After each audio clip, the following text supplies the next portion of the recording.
Muy buenas noches, bienvenidos a la pantalla de Canal 10. Esto es 40D Argentina en Democracia, para recordar, repasar, revivir y analizar algunos de los componentes más interesantes que fundamentalmente la política, entre otros hechos sociales, han dejado en estos 40 años de democracia que supimos conseguir en la República Argentina.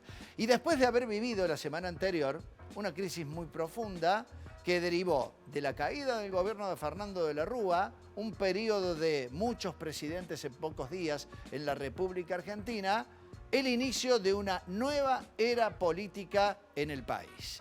La llegada de Néstor Kirchner a la presidencia de la República Argentina con una serie de cambios, asumiendo en medio de una brasa muy caliente en el país, con un contenido muy fuerte de desilusión profunda que tenía el habitante argentino y que generó, a partir de esa nueva era, una serie de cambios que con los invitados de esta noche vamos a analizar aquí en el programa. Por eso quédese en la pantalla de Canal 10. Esto es 40 de Argentina en Democracia y revivimos el inicio del gobierno de Néstor Kirchner en la República Argentina.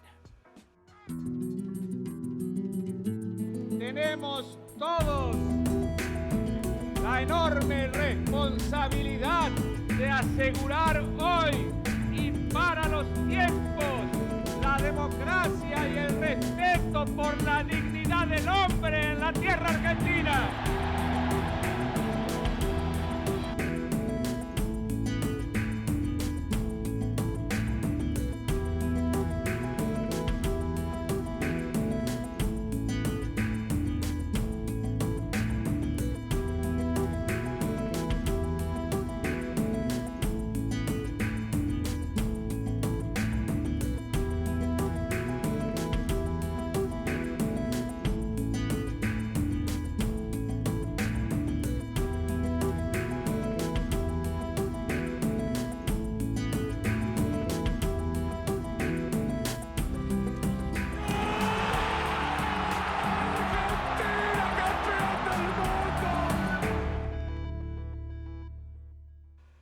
Y antes de presentar a los invitados de esta noche, me gustaría que juntos compartamos con usted un primer tape de nuestro archivo para conocer el contexto histórico en el que en el año 2003 Néstor Kirchner llegaba al poder en la Argentina.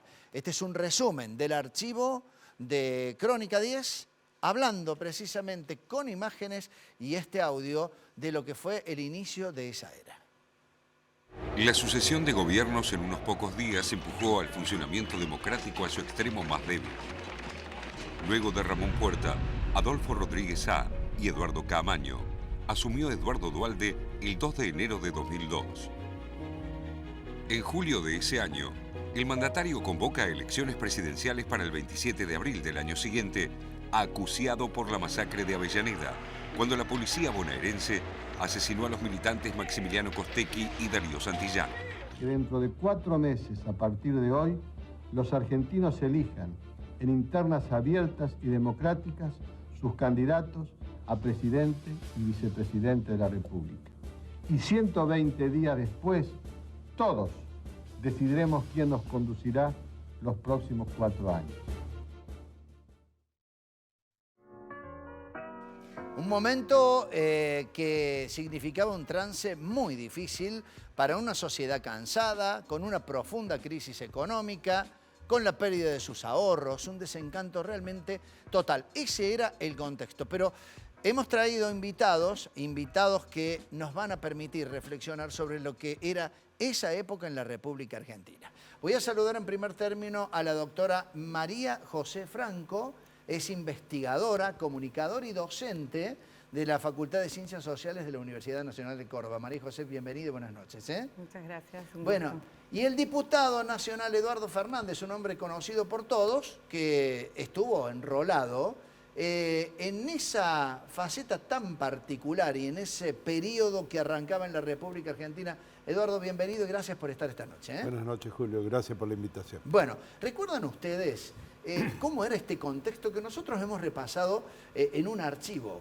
Pero se da una particular situación y creo que, María José, vos has trabajado sobre esa serie de participaciones a través de distintos grupos que en la Argentina tuvieron mucho que ver en una sociedad totalmente fragmentada y en crisis, después de la caída de la Rúa en la Argentina.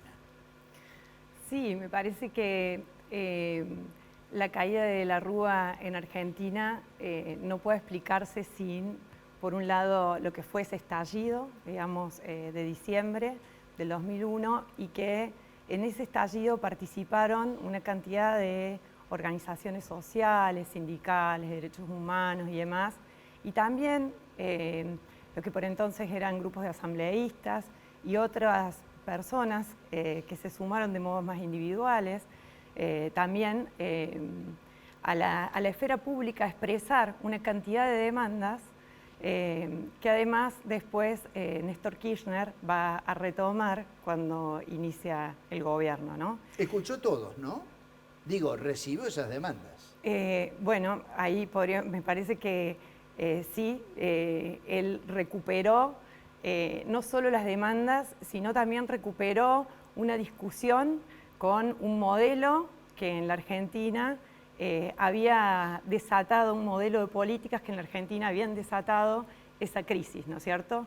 Entonces, me parece que para entender el 2001 y para entender después la asunción de Néstor Kirchner a la presidencia, es imposible entenderla si no pensamos en el 2001 quizás como, y en ese estallido como un hito que muestra la crisis económica, la crisis social, la crisis política, de representatividad, de credibilidad, de legitimidad en la política, la organización que se había gestado durante todo este tiempo previo, digamos, en los 80 y después con mayor fuerza en los 90, digamos, de organizaciones que venían expresando en el espacio público una crítica muy fuerte al modelo neoliberal y a las políticas de un modelo económico de valorización financiera que se había implementado ya desde la dictadura en adelante, que se había profundizado con el menemismo, ¿no?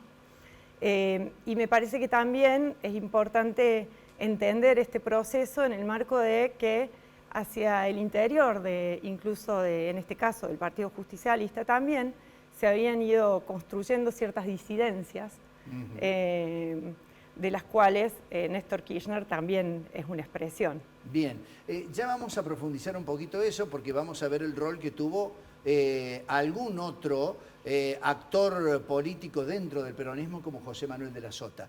Pero antes, Eduardo Fernández, recién María José hablaba acerca de la participación de diversos sectores de la sociedad.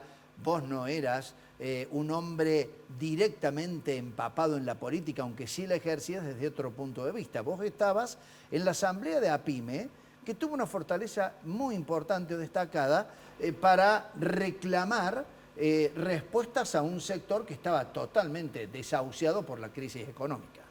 Sí, yo creo que estuvo, como decía María José recién, enmarcado en la aplicación de políticas económicas donde la pequeña y mediana empresa, los sectores productivos, los pequeños productores agropecuarios también, que estaban altamente endeudados, hubo un proceso de concentración productiva muy alto en toda esa época, es decir, en las épocas donde se aplican las políticas que hoy seguimos discutiendo, porque esa época que es la exigencia del Fondo Monetario Internacional y de los organismos internacionales de crédito que imponen recetas.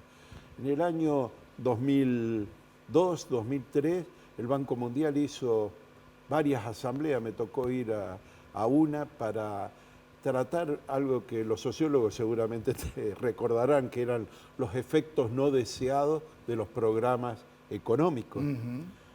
Y termina en esta situación política. Y tuvimos, a través de la Asamblea de Pequeño y Mediano Empresario, una gran participación, porque también era la situación nacional, pero la de las provincias. Si uno recuerda que lo que sucedía en la provincia, con el pacto fiscal al que había que adherir y que condicionaba los ajustes, nosotros hemos visto en Córdoba, en esa época, enormes movilizaciones y que es lo que también predispuso a la sociedad, a los sectores productivos, pero junto con los trabajadores. Entonces, ese movimiento de los desocupados, de los sectores sociales no contemplados, que no tenían grandes organizaciones en esa época, los trabajadores y las pequeñas y medianas empresas, donde el empresariado también empezaba a reorganizarse, todo esto es una síntesis de un proyecto que no tiene solamente varios presidentes, como estábamos viendo, hasta llegar a Néstor Kirchner, sino también una discusión en la sociedad y en la dirigencia de los sectores sociales. Bien, y a partir de esa discusión es que Eduardo Duhalde en el poder va habilitando la posibilidad o el camino a una elección donde había varios gobernadores peronistas que estaban en lista ahí como para ver quién se hacía cargo del poder. Quiero que compartamos cuál era la posición aquí en Córdoba de José Manuel de la Sota, gobernador por ese entonces, quien terciaba junto con Carlos Reutemann en Santa Fe y con Néstor Kirchner en Río Gallegos. La postura de la Sota, de acuerdo al registro y al archivo de Canal 10. Duhalde y de la Sota pasaron 2 días diseñando planes que podrían resultar determinantes para el futuro de Argentina. En los actos de festejo por el centenario de la localidad de Monte Maíz, el presidente y el gobernador cordobés delinearon los pasos a seguir una vez que Reutemann dé a conocer su decisión. Si él toma la decisión de participar en las internas, yo lo voy a acompañar ayudándolo en lo que él quiera. Pero si Reutemann se baja de la carrera presidencial, de la Sota se postularía y probablemente cuente para eso con la promesa de Duhalde de darle el apoyo del aparato bonaerense. Como primera señal de lanzamiento de la campaña, Córdoba amaneció empapelada con los afiches de la Sota presidente. El gobernador ya está en carrera y organiza para este sábado una gran fiesta de lanzamiento en el Parque Sarmiento de nuestra ciudad. Lo he pensado bien y he decidido aceptar el desafío y voy a participar como candidato a presidente de la Nación en las elecciones abiertas de mi partido. Siento que vamos a ganar esta elección, siento que voy a cumplir con la Argentina, que voy a tratar de ser un buen presidente. No voy a competir en la carrera para ser candidato a presidente por el Partido Justicialista. Si he resuelto no competir, es porque creo que no va a haber elecciones internas, es porque creo que lamentablemente este no es el tiempo de discutir ideas. He intentado discutir ideas y generalmente son más fuertes las pasiones y las diferencias entre los dirigentes que las ganas de encontrar una salida para la Argentina. ¿Por qué de la Sota finalmente apuntaba a esa suerte de acto de renunciamiento? Porque decía, quiero debatir ideas, pero no es el momento.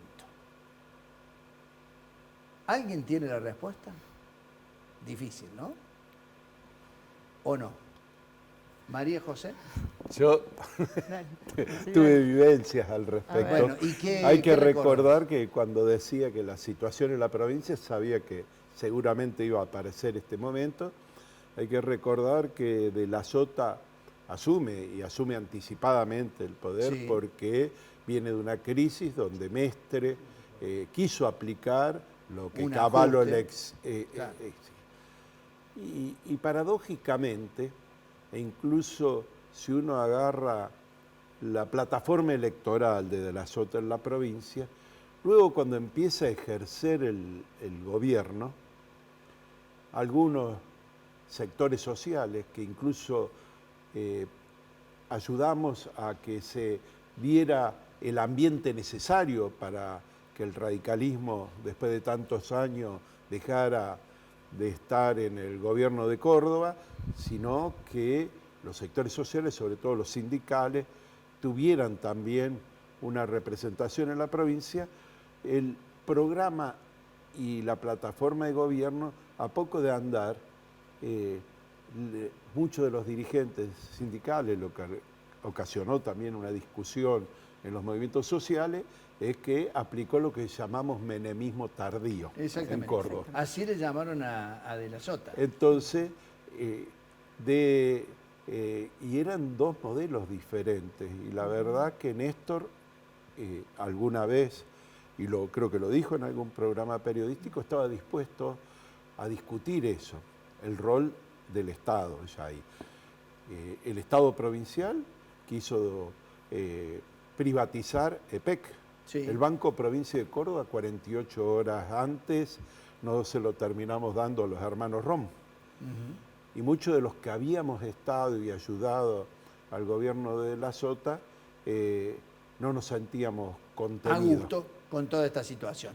Antes de que vamos a la pausa, yo quiero recordar que había todavía una suerte de peligro latente para gente que no estaba de acuerdo con este modelo de la sotista. Carlos Menem se anota para participar en esa elección y termina inicialmente, cuando se plantea una segunda vuelta que nunca se realizó, siendo el candidato porque consigue la segunda mayor cantidad de votos en la elección primaria. Quiero que antes de la pausa veamos ese tape en donde Carlos Menem hace un acto en Córdoba. Y ahí es de donde todos decían que de la Sota ejercía un menemismo tardío. Tarde del domingo, mate, cuarteto y los seguidores de Menem que se ubicaron en las gradas del flamante Superdomo Orfeo. Llegaba Carlos Saúl Menem, el precandidato justicialista, acompañado como siempre por su esposa Cecilia Boloco. Yo les prometo al pueblo cordobés que esas fábricas de autos que se inauguraron durante nuestra gestión van a volver a funcionar en pleno cuando lleguemos nosotros al gobierno. Y yo les digo a todos los argentinos, no teman, van con Carlos Menem y su estrella hasta el triunfo definitivo, hasta el triunfo final. Tengo que ir a la primera pausa, pero dejo planteada la pregunta para el próximo bloque, María José Franco. ¿Había todavía algún espacio más para que Carlos Menem ejerciera una nueva presidencia en la Argentina después de un modelo que lo había terminado de manera desastrosa Fernando de la Rúa, lo había tomado? Lo dejamos para el próximo bloque. Ya seguimos con 40 de Argentina en democracia y todo el entorno de lo que significó la llegada de Néstor Kirchner al poder. Ya volvemos.